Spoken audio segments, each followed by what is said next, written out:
شروع اللہ کے نام سے جو نہایت مہربان اور رحم فرمانے والا ہے۔ محترم حضرات، السلام علیکم ورحمۃ اللہ وبرکاتہ۔ پچھلی ویڈیو میں ہم لوگوں نے محمد صلی اللہ علیہ وسلم کی بعثت کی وجہ جانی تھی کہ عرب میں ہی اللہ کے رسول صلی اللہ علیہ وسلم کی بعثت کیوں کی گئی، اس کی بھوگولک استھتی کیا تھی، جغرافیکل کنڈیشنز کیا تھی، اس پر ہم لوگوں نے بات کی تھی۔ اس بار ہم لوگ نبی اکرم صلی اللہ علیہ وسلم کی بعثت کا مقصد عرب ہی کیوں بنا، اس پر ہم لوگ بات کریں گے۔ آپ تمام حضرات اس بات سے واقف ہیں کہ دنیا کا پہلا مرکزی جو سینٹر بنا وہ حضرت ابراہیم علیہ السلام نے خانہ کعبہ کی تعمیر کر کے بنایا، اور عرب جو تھے وہ حضرت ابراہیم علیہ السلام کے ماننے والے تھے، ان کے آب و اجداد جو تھے وہ حضرت ابراہیم علیہ السلام کی ماننے والے تھے، دین ابراہیم کی پیروی کرنے والے تھے۔ لیکن وقت کے ساتھ ان لوگوں نے دین ابراہیم کے اندر چینجز شروع کیے، اور دھیرے دھیرے حضرت ابراہیم علیہ السلام نے جس خانہ کعبہ کی تعمیر توحید کی بنیاد پہ کی تھی،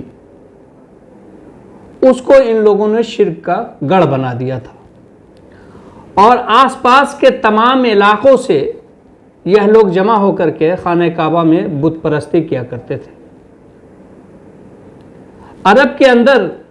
آس پاس کے علاقے میں جو مذہب کے لوگ رہتے تھے، اس میں عیسائی بھی تھے، اس میں یہودی و نصارہ بھی تھے، اور اس میں مورتی پوجک کرنے والے لوگ بھی تھے۔ عرب کے کلچر کے اندر بہت ساری خرابیاں تھی، جس میں وہ عورتوں کے ساتھ زیادتی کرتے تھے،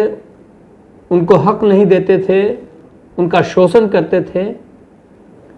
لڑکیوں کو زندہ ہوتے مار دیتے تھے، بڑی عیب سمجھتے تھے اگر کسی کے گھر میں لڑکی پیدا ہوتی تھی۔ غریبوں پر ظلم و ستم تھا، غلاموں کا جیسے خرید بکری ہوتی تھی ویسے ہی عورتوں کی خرید بکری ہوتی تھی۔ حتیٰ یہ کہ نیتک گراوٹ اتنی تھی کہ اگر کوئی عورت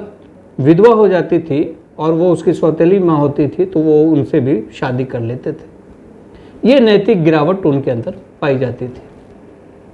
یعنی تمام طرح کے ظلم و زیادتی کا بازار گرم تھا۔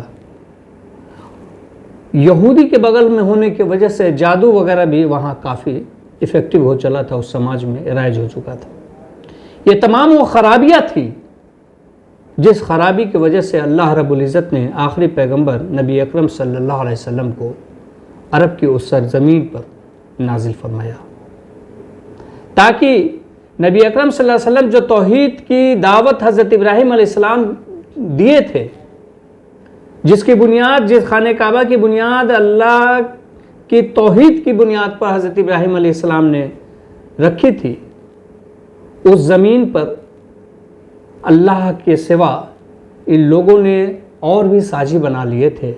مختلف دیوی دیوتا، یہاں تک کہ خانہ کعبہ کے اندر کہا جاتا ہے کہ تقریباً 360 دیوی دیوتا موجود تھے۔ یہ حالات تھے اس وقت عرب کے۔ اس زمانے میں اللہ کے رسول نبی اکرم صلی اللہ علیہ وسلم کی بعثت ہوئی، جو ان تمام خرابیوں سے نکال کر تمام انسانوں کو اللہ سے جوڑ دیں، اپنے پالنہار سے جوڑ دیں۔ اس مقصد کے تحت نبی اکرم صلی اللہ علیہ وسلم کی بعثت اللہ رب العزت نے فرمائی۔ وآخر دعوانا ان الحمد للہ رب العالمین۔